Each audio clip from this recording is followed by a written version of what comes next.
അസ്സലാമു അലൈക്കും. എൻ്റെ പേര് മുഹമ്മദ് അസ്ഹർ. പള്ളിച്ചെരുവിൽ ജിന്ന് കേന്ദ്രം എന്ന വിഷയത്തിൽ മുജാഹിദ് ബാലുശ്ശേരി തെറ്റ് തിരുത്തിയതല്ലേ? ആ ക്ലിപ്പുകൾ എന്തിനാണ് വീണ്ടും വിവാദമാകുന്നത്? വിസ്ഡം വിഭാഗത്തിലെ ഒരാളും ഇത്തരം ചികിത്സകൾ നടത്തുന്നില്ലല്ലോ. എന്താണ് പറയാനുള്ളത്? ചോദ്യത്തിലെ പ്രയോഗത്തിൽ ചെറിയൊരു അബദ്ധമുണ്ട്. മുജാഹിദ് ബാലുശ്ശേരി ആ പ്രയോഗത്തിലെ തെറ്റ് തിരുത്തിയില്ലേ എന്നത് മുജാഹിദുകളുടെ സമ്മർദ്ദം കൊണ്ട് ബാലുശ്ശേരി തിരുത്തേണ്ടി വന്നില്ലേ എന്നാണ് ചോദിക്കേണ്ടത്. വെറുതെ തിരുത്തിയതൊന്നുമല്ല, തിരുത്തിച്ചതാണ്. ആരാണ് തിരുത്തിച്ചത്? ഈ ഇരിക്കുന്ന മുജാഹിദുകളാണ് തിരുത്തിച്ചത്.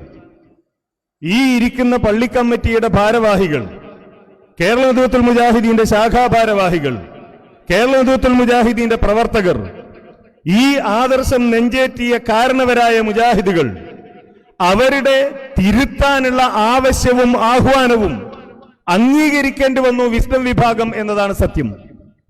അല്ലാതെ ഒരു ഔദാര്യം നൽകി ചിലത് അങ്ങനെയാണ്. അത് ഞങ്ങൾ തിരുത്തിയതല്ലേ, പിന്നെ എന്തിനാ ഞങ്ങൾ പറയുന്നത്? ഞങ്ങൾ തിരുത്തി എന്നല്ല, അവരെ കൊണ്ട് മുജാഹിദുകൾ തിരുത്തിച്ചു. എന്നാൽ ഈ വിശ്വാസം ഒഴിവാക്കിയിട്ടുണ്ടോ? ഈ വിശ്വാസത്തെ കുറിച്ച് ഞാൻ നേരത്തെ പറഞ്ഞ ഉമർ മൗലവിയുടെ മകൻ മുബാറക് തിരൂർക്കാട് അദ്ദേഹത്തിന്റെ ഈ പുസ്തകത്തിൽ കേരള ജമിയത്ത് ഉലമയും നിലപാട് മാറ്റവും എന്ന ഈ പുസ്തകത്തിൽ എഴുതുന്നത് നമുക്ക് കാണാം. എന്താ പറയുന്നത്? ഈ ചികിത്സയെക്കുറിച്ചും ഇതുമായി ബന്ധപ്പെട്ടതിനെ കുറിച്ചും ഒക്കെ വിശദീകരിക്കുകയാണ് അദ്ദേഹം. എന്നിട്ട് വിശദീകരിച്ചുകൊണ്ട് അദ്ദേഹം പറയാൻ, ഇതിന് കുറെ കാര്യങ്ങൾ തെളിവുകളൊക്കെ പറഞ്ഞിട്ട് അദ്ദേഹം പറയാൻ. അതിൽ പറയുന്ന ഒരു തെളിവിന്റെ രസം എന്താന്ന് വെച്ചാൽ, ഈ ആളുകൾ ജമിയത്തുൽ ഉലമക്ക് ഒരു കത്ത് തന്നിരുന്നു. ജമിയത്തുൽ ഉലമ ഒരു പ്രമാണവുമില്ലാത്ത ചില കാര്യങ്ങൾ അവർ ഉദ്ധരിച്ചു എന്നതുകൊണ്ട് തന്നെ ആ കത്ത് പരിഗണിച്ചില്ല. ആ കത്തിൽ ഈ ആളുകൾ എഴുതിയത് കാണാം. എന്താ ഇവർ എഴുതിയത്?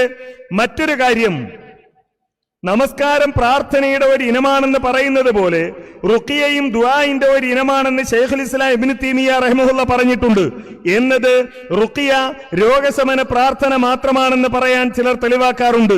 എന്നാൽ ജിന്ന് ബാധക്കും സിഹർ ബാധക്കും മറ്റും ചികിത്സ നടത്തുമ്പോൾ രോഗിക്ക് തടവിക്കൊടുക്കുക, ഉമിനീർ കലർത്തി രോഗിയെ ഊതുക, രോഗിയെ പ്രഹരിച്ചുകൊണ്ട് ജിന്നിനെ പുറത്താക്കുക. എന്താ എഴുതിയത്? 38 ആളുകൾ ഒപ്പിട്ടുകൊടുത്ത കത്തിൽ ഈ ആളുകൾ എഴുതി വെച്ചത് രോഗിയെ പ്രഹരിച്ചുകൊണ്ട് പുറത്താക്കുക എന്നത്, രോഗിയെ പ്രഹരിച്ചുകൊണ്ട് ജിന്നിനെ പുറത്താക്കുക. ഇതെല്ലാം റുഖിയയുടെ ഭാഗമായി ശൈഖ് ചെയ്തിട്ടുണ്ട് എന്നാ. അപ്പം പ്രഹരിച്ചുകൊണ്ട് പുറത്താക്കണം എന്ന് പറഞ്ഞ് ജമിയത്തുൽ ഉലമക്ക് കത്ത് തന്നു ഈ ആളുകൾ. തെളിവ് പറയാൻ പറഞ്ഞപ്പോ തെളിവില്ലാതെ വന്നു. ഈ പുസ്തകം ഇറക്കിയപ്പോ ഇവിടെ ഇതേ വാചകം, മറ്റൊരു കാര്യം, നമസ്കാരം പ്രാർത്ഥനയുടെ ഒരു ഇനമാണെന്ന് പറയുന്നത് പോലെ റുഖിയയും ദുആഇന്റെ ഒരു ഇനമാണെന്ന് ശൈഖുൽ ഇസ്ലാം ഇബ്നു തൈമിയ്യ പറഞ്ഞിട്ടുണ്ട് എന്നത് റുഖിയ രോഗശമന പ്രാർത്ഥന മാത്രമാണെന്ന് പറയാൻ ചിലർ തെളിവാക്കാറുണ്ട്. എന്നാൽ ജിന്നുബാധക്കും സീർബാധക്കും മറ്റും ചികിത്സ നടത്തുമ്പോൾ രോഗിക്ക് തടവിക്കൊടുക്കുക, ഉമിനീർ കലർത്തി രോഗിയെ ഊതുക, രോഗിയിൽ നിന്ന് ജിന്നിനെ പുറത്താക്കുക, പ്രഹരിച്ചുകൊണ്ട് എന്നുള്ളത് ഈ കത്തിൽ നിന്ന് ഇവിടെ ഒഴിവാക്കി. പുസ്തകം ഇറങ്ങിയപ്പോ എന്താ ഒഴിവാക്കിയത്? പ്രഹരിച്ചുകൊണ്ട് പുറത്താക്കുക എന്നതിന് തെളിവുണ്ട് എന്ന് എഴുതിയവർ ഈ പുസ്തകം വന്നപ്പോ അതിൽ നിന്ന് പോയി. എന്നിട്ടോ ഇതിൽ പറയാൻ ഇങ്ങനെ, എന്നിട്ട് ശൈഖ് അടിക്കാറുണ്ടായിരുന്നു എന്നൊക്കെ ഉള്ളത് പറഞ്ഞിട്ട് പറയാൻ. ഇങ്ങനെ എത്രയെത്ര തെളിവുകൾ!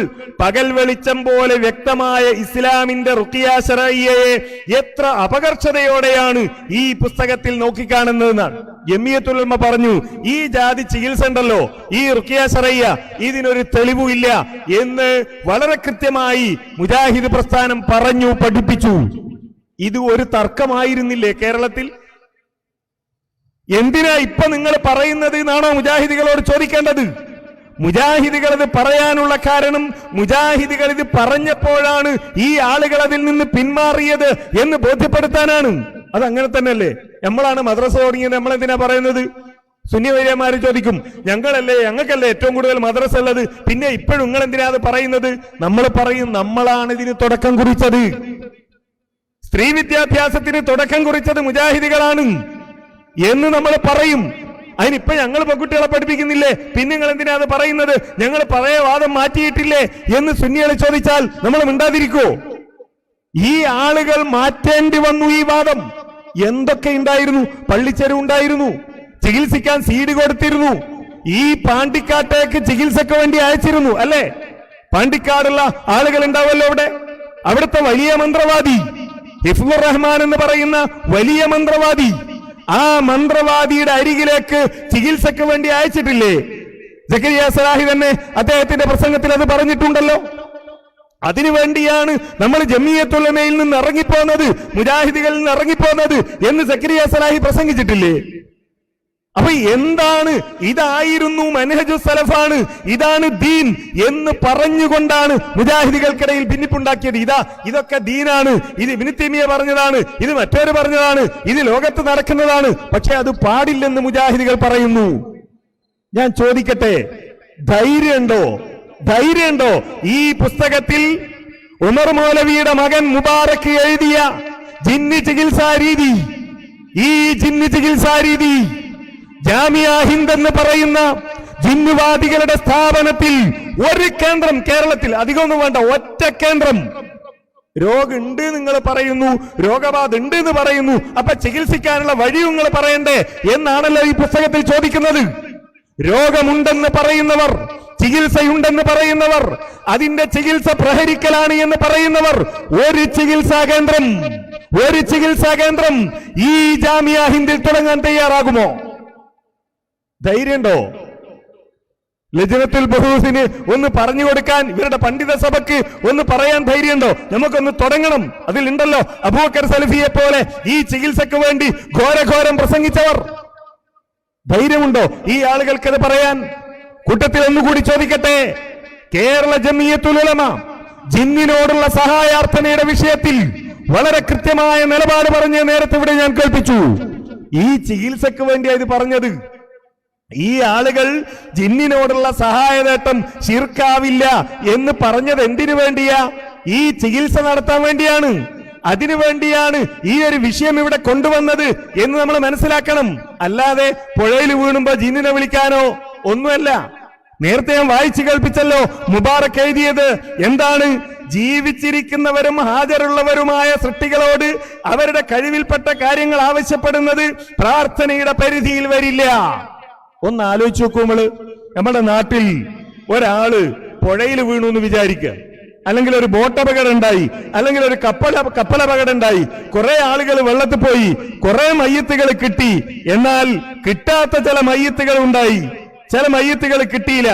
അങ്ങനെ കിട്ടാത്ത മയ്യത്തുകൾ നാവികസേന നോക്കി, മുങ്കൽ വിദഗ്ധന്മാര് നോക്കി, കിട്ടുന്നില്ല. ഒരാള് പറയാൻ ഇവിടെ ജിന്നുകൾ ഉണ്ടാവുമല്ലോ, ഒരു മാതാവും പിതാവും ഏറ്റവും പ്രതിസന്ധി അനുഭവിക്കുന്ന സമയമാണിത്. മകനോ പോയി, മരണപ്പെട്ടു പോയി. ഇതാ അവന്റെ കൂടെയുള്ള ആളുകളുടെ മയ്യത്തുകൾ കിട്ടി. എന്നാൽ ഏറ്റവും ചുരുങ്ങിയത് മയ്യത്തെങ്കിലും ഒന്ന് കിട്ടിയിരുന്നെങ്കിൽ എന്ന് നെഞ്ചി പിടച്ചുകൊണ്ട് ഒരു ഉമ്മയും ഉപ്പയും ആഗ്രഹിക്കുന്ന സമയമാണത്.